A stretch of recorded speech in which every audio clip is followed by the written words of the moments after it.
50 সেকেন্ডের নিখুঁত অপারেশন, গুলিতে ঝাঁঝরা হয়ে গেলেন শুভেন্দু অধিকারীর আত্মসহায়ক চন্দ্রনাথ রথ। পরিকল্পনা করে পেশাদারি কায়দায় কোল্ড ব্লাডেড মার্ডার, এরকমই পুলিশ সূত্রে খবর। অন্যদিকে 24 ঘন্টায় আক্রান্ত 3 বিজেপি কর্মী। আর শনিবার সকালে ব্রিগেডে বিজেপি সরকারের শপথ গ্রহণ, আর তার আগেই রাজ্যে আসছেন অমিত শাহ। এ নিয়ে আমরা ছকভাঙা ছটায় আলোচনা করব এবং তার জন্য স্টুডিওতে অতিথিরা রয়েছেন। তবে চণ্ডীপুরে ইতিমধ্যেই চন্দ্রনাথ রথের দেহ পৌঁছেছে তার বাড়িতে। আমার সঙ্গে আমার 3 প্রতিনিধি রয়েছেন। একদিকে চণ্ডীপুরে, সেখান থেকে আমার প্রতিনিধি শিবাশিস মৌলিক, অন্যদিকে একেবারে যেখানে এই খুনের ঘটনা ঘটেছে অর্থাৎ ঘটনাস্থল থেকে 2 প্রতিনিধি পার্থপ্রতিম ঘোষ এবং ময়ূক ঠাকুর চক্রবর্তী রয়েছেন। তবে শুরুতেই শিবাশিস। দেখো, শুরুতেই তোমায় বলি যে এই মুহূর্তে আমরা এসে পৌঁছেছি চণ্ডীপুরের ঈশ্বরপুরের কুলুপ এলাকা, অর্থাৎ যেখানে চন্দ্রনাথ রথের বাড়ি। চন্দ্রনাথ রথের বাড়ির এখানে একটি মাঠে জড়ো হয়েছেন এলাকার মানুষ, এবং সেখানে তুমি দেখতে পাচ্ছ এলাকায় কতটা জনপ্রিয় ছিল চন্দ্রনাথ রথ, যে তাকে শেষ বিদায় জানাতে এলাকার মানুষ, গ্রামের মানুষ তারা দীর্ঘক্ষণ এভাবেই অপেক্ষা করছেন। আমি সন্দীপ সাধুকাকে একবার ছবিটা দেখাতে বলবো, যে আমরা দেখতে পাচ্ছি তার দেহ এখানে আনা হয়েছে এবং তাকে শেষ শ্রদ্ধা জানাতে এখানে একটা আয়োজন করা হয়েছে, এবং সেখানে যেভাবে সামিল হচ্ছেন মানুষ, তারা এগিয়ে যাচ্ছেন, তারা শোকস্তব্ধ, তারা কান্নায় ভেঙে পড়েছেন অনেকে, এবং দেহ নিয়ে যাওয়া হচ্ছে। তুমি দেখতে পাচ্ছ গতকাল রাতে হঠাৎই যে ঘটনা ঘটেছে, তাকে যেভাবে খুন করা হয়েছে, রাত্রি আনুমানিক 10টা 20 নাগাদ এই ঘটনা ঘটেছে যেমনটা জানা যাচ্ছে বিভিন্ন মহল থেকে, এবং পয়েন্ট ব্ল্যাঙ্ক রেঞ্জ থেকে গুলি চালানো হয়েছে, একাধিক গুলি চালানো হয়েছে, এবং কার্যত তাকে যেভাবে ঝাঁঝরা করে দেওয়া হয়েছে। তার দেহ তার বাড়িতে এলো, যেখানে তার মা থাকেন, এবং তার প্রতিবেশীরা তাকে নিয়ে যাচ্ছেন, এগিয়ে নিয়ে যাচ্ছেন বাড়ির দিকে। সেই ছবি আমরা দেখতে পাচ্ছি, এবং এলাকার বাসিন্দারা তারা জড়ো হয়েছেন, তারা শেষ বিদায় জানাতে এখানে জড়ো হয়েছেন। সেখানে একাধিক রাজনৈতিক ব্যক্তিত্ব তারা যেমন রয়েছেন, অরাজনৈতিকভাবে এলাকার বাসিন্দারা তারা এসেছেন, কারণ এলাকায় তিনি বেশ জনপ্রিয়। শুধুমাত্র তার রাজনৈতিক নেতাদের সঙ্গে যোগাযোগের জন্য নয়, তিনি ভারতীয় বায়ুসেনায় দীর্ঘদিন কর্মরত ছিলেন, এবং সেখান থেকে ভিআরএস নিয়ে তিনি আসেন। এরপর শুভেন্দু অধিকারীর সাথে তার যোগাযোগ গড়ে ওঠে। গত 5 বছর পশ্চিমবঙ্গ বিধানসভার বিরোধী দলনেতা হিসেবে শুভেন্দু অধিকারী ছিলেন। সেখানে তার এক্সিকিউটিভ অ্যাসিস্ট্যান্ট হিসেবে, তার সহায়ক হিসেবে ছিলেন চন্দ্রনাথ রথ। এই মুহূর্তে তার দেহ এসেছে তার বাড়িতে, একদম শিবাশিস, এই মুহূর্তে চন্দ্রনাথ রথের দেহ তার বাড়িতে নিয়ে যাওয়া হয়েছে চণ্ডীপুরে। একদম যে ছবি আমরা দেখতে পাচ্ছি, প্রচুর মানুষ, এলাকার মানুষ সেখানে জড়ো হয়েছেন। তবে যে তথ্য এখনো পর্যন্ত সামনে আসছে, একদম সিসি ক্যামেরা ফুটেজে তা ধরা পড়েছে কিভাবে চন্দ্রনাথ রথকে গুলি করে খুন করা হয়। আমি চলে যাব আমার প্রতিনিধি পার্থপ্রতিম ঘোষের কাছে। পার্থ,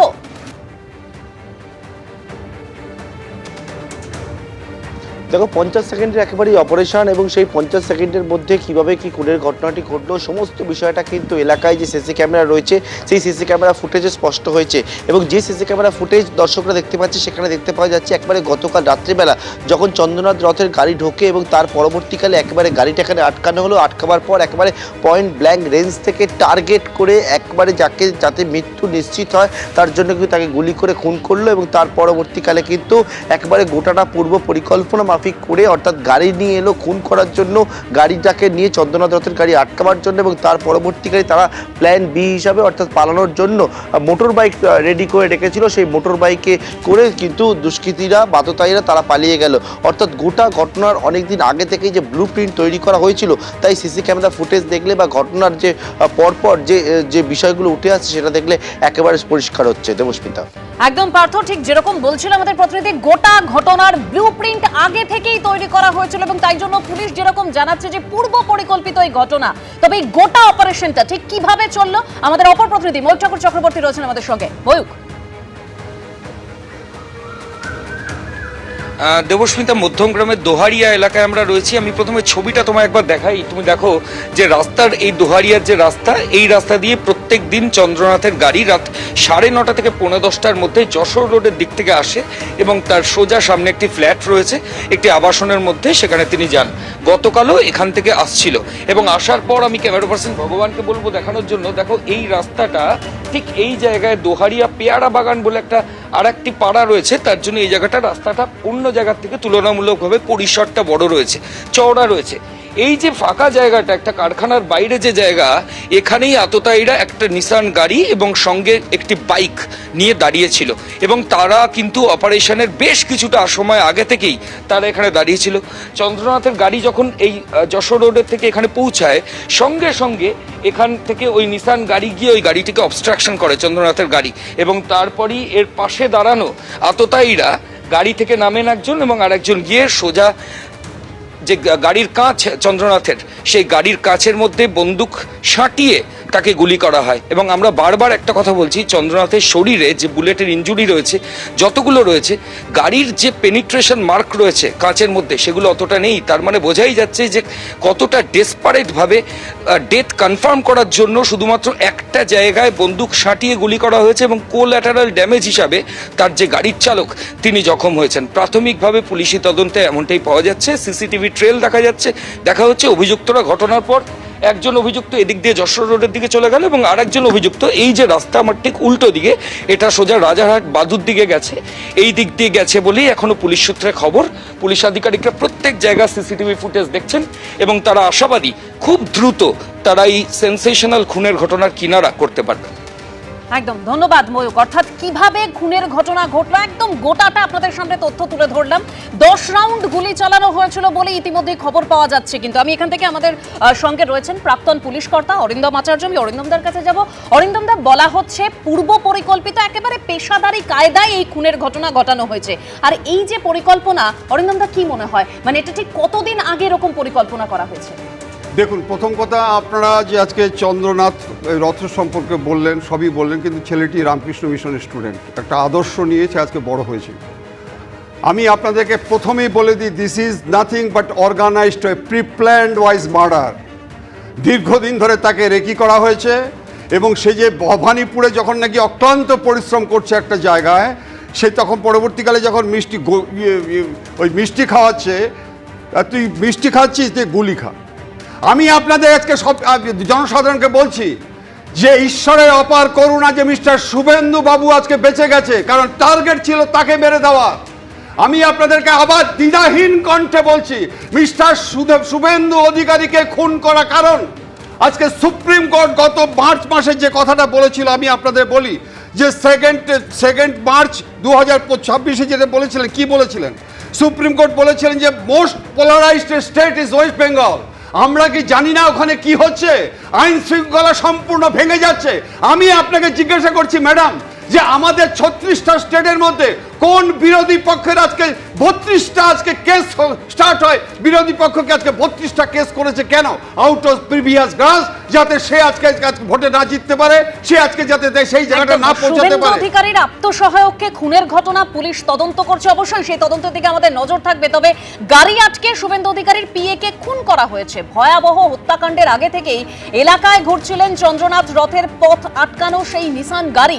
ঘটনাস্থল থেকে 1 কিলোমিটার দূরে নোয়াইখাল ব্রিজের সার্ভিস রোডে খুনের 3 থেকে 3.5 ঘন্টা আগে দেখা গেছিল ওই গাড়িটিকে। দেখুন প্রতিবেদন। মধ্যমগ্রাম দোহারিয়া থেকে 1 কিলোমিটার আগে একটি ব্রিজ রয়েছে, যেটির নাম হচ্ছে এই নোয়াইখালী ব্রিজ।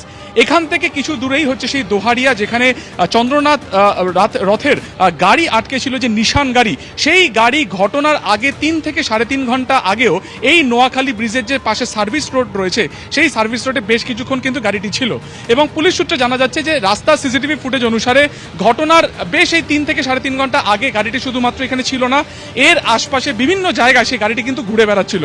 পুলিশ সূত্রে যেটা জানা যাচ্ছে যে তারা মূলত বা সেই গাড়িতেই যে আততায়ীরা ছিল তারা কিন্তু চন্দ্রনাথের গাড়ির আসার অপেক্ষা করছিল, এবং তারপরই অর্থাৎ যখনই চন্দ্রনাথের গাড়ি কলকাতা থেকে রওনা দিয়ে দোহারিয়াতে তার ফ্ল্যাটের দিকে যাওয়ার কথা ছিল, তার অনেক আগে কিন্তু এই ব্রিজের ওপর থেকে সেই নিশান গাড়িটি সোজা চলে যায় দোহারিয়াতে, এবং তার যে অ্যাপার্টমেন্ট রয়েছে সেই অ্যাপার্টমেন্টের আগে কোথাও সেই গাড়িটি কিন্তু ঘাপটি মেরেছিল। পরবর্তী সময় যখন চন্দ্রনাথ রথের গাড়ি সেই দোহারিয়াতে শৈলেশনগরের সেই যে গলি রয়েছে সেই গলিতে প্রবেশ করে, তখনই কিন্তু সেই নিশান গাড়িটি ঠিক চন্দ্রনাথ রথের গাড়ির আগে গিয়ে একদম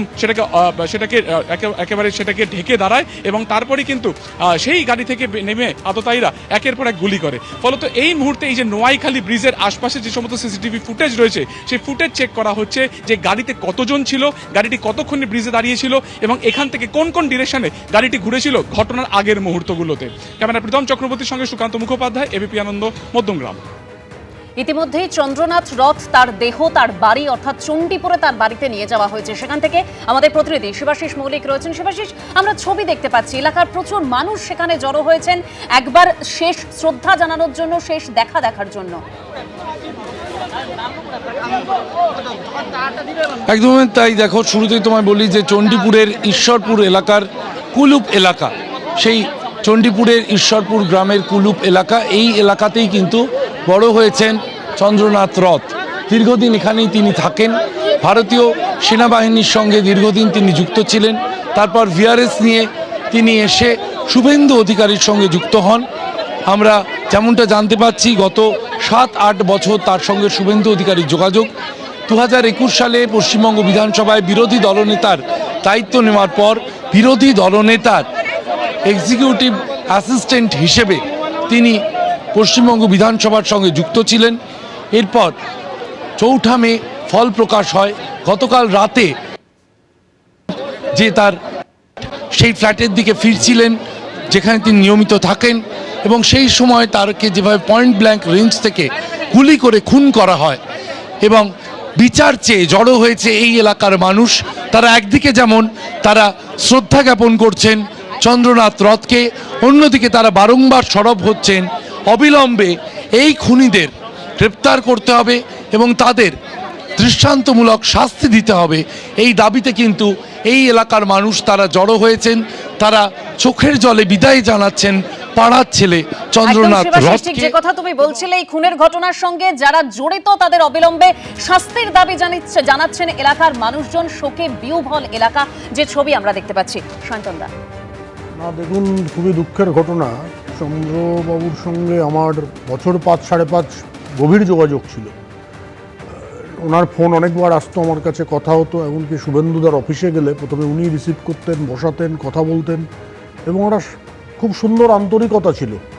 এত সুন্দর আন্তরিকতা যা বোঝা যাবে না। এবং ভারতীয় বায়ুসেনার প্রাক্তন কর্মী, শুভেন্দুদার সঙ্গে এত ওতপ্রোতভাবে যুক্ত ছিলেন। তার প্রোগ্রাম ম্যানেজ করা, তার সঙ্গে বিভিন্ন অ্যাপয়েন্টমেন্ট ফিক্স করা, এগুলো প্রধানত কাজ ছিল তার।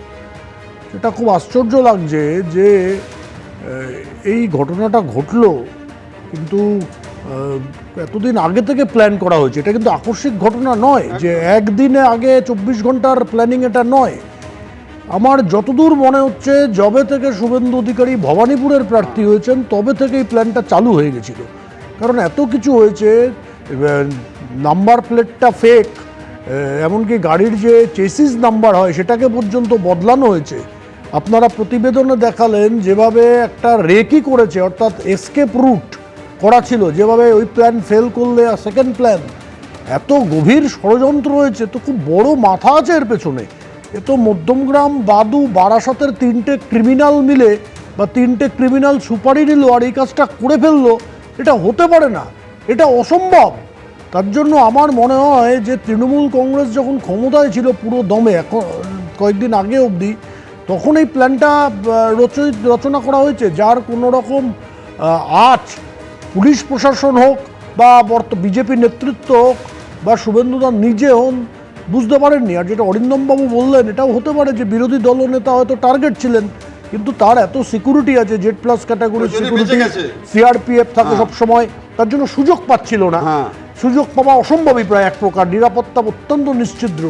ফলে এই এনাকে দেখেছে একা পেয়েছে, না সিকিউরিটি, না গানম্যান, না কিছু, ফলে সহজ হয়েছে। কিন্তু আমার সবথেকে আশ্চর্য লাগছে, এত বড় একটা প্ল্যান হয়ে গেল, ইন্টেলিজেন্স কোনো টের পেল না, কেউ বুঝতে পারলো না যে এরকমভাবে, কারণ এটা পরিষ্কার বোঝা যাচ্ছে এটা কিন্তু লোকাল ক্রিমিনাল শুধু ইনভলভ, তারা 5 জনে মিলে কোনো লোকাল তৃণমূলের নেতাই করে দিল, এত সহজ নয়। এটা অনেক বড় প্ল্যান, দীর্ঘদিন ধরে প্ল্যান চলছে। আমার মনে হচ্ছে ভবানীপুর বিধানসভায় যবে শুভেন্দু অধিকারী ঘোষণা হয়েছেন তবে এই প্ল্যান হ্যাচ করা হয়েছে। কারণ বলে মণিশঙ্কর দা, না, এখন এখানে সায়ন্তনদা যেটা বলছে, অরিন্দমদা যেটা বলছে, এখন কোনো সম্ভাবনা এটা তো উড়িয়ে দেওয়ার কথা আমি বলতে পারি না। কিন্তু আমিও মন্ত্রীদের সঙ্গে ঘোরাফেরা করেছি, থেকেছি, দেখেছি প্রতিটা মন্ত্রী তো আত্মসহায়ক থাকে, এবং মূলত এগুলো সবসময় যে একটা পলিটিক্যাল লোক হয় সেটাও নয়, মানে নন পলিটিক্যাল লোক বেশিরভাগই থাকে, তারা মানে আড়ালে কাজ করে, যাদের সঙ্গে মানে পলিটিক্স যারা করে তাদের সঙ্গে খুব একটা যোগাযোগ থাকে না, শুধু কমিউনিকেশন ছাড়া। ফলে মোটিভটা নিয়ে আমার খুব একটা সন্দেহ যে কী মোটিভ থাকতে পারে যেন আত্মসহায়ক, কারণ তুমি দেখবে রাজনৈতিক খুন প্রচুর হয়, কিন্তু আত্মসহায়ক খুন মানে কতগুলোকে পাবে। কিন্তু আমি একটা দৃষ্টান্তমূলকভাবে বলতে পারি যে শুভেন্দু অধিকারীর ক্ষেত্রে এটা প্রথম নয়। আমি দেখেছি স্ট্যাটিস্টিকে যে 2013 সালে প্রদীপ ঝা, ওনার আত্মসহায়ক ছিলেন, তিনি মার্ডার হয়েছেন। 2018 সালে তার দেহ এই জায়গা থেকে একটা তথ্য, অর্থাৎ মৃতের মা চন্দ্রনাথ রথের মা তিনি বলছেন যে শাসক দলের নেতারা বারবার হুমকি দিয়েছিলেন যে 4 মেয়ের পর দেখে নেব, সেই কারণেই হয়তো কোথাও গিয়ে তার ছেলের সঙ্গে এই ঘটনা ঘটে, এরকম মৃতের মায়ের বক্তব্য। তদন্ত অবশ্যই তদন্তের মতো এগোচ্ছে, কি তথ্য উঠে আসে আমাদের নজর থাকবে। চণ্ডীপুরের বাড়িতে পৌঁছেছে চন্দ্রনাথ রথের নিথর দেহ, এলাকায় শোকের ছায়া, কান্নায় ভেঙে পড়েছেন প্রত্যেকে, যে ছবি আপনারা দেখতে পাচ্ছেন।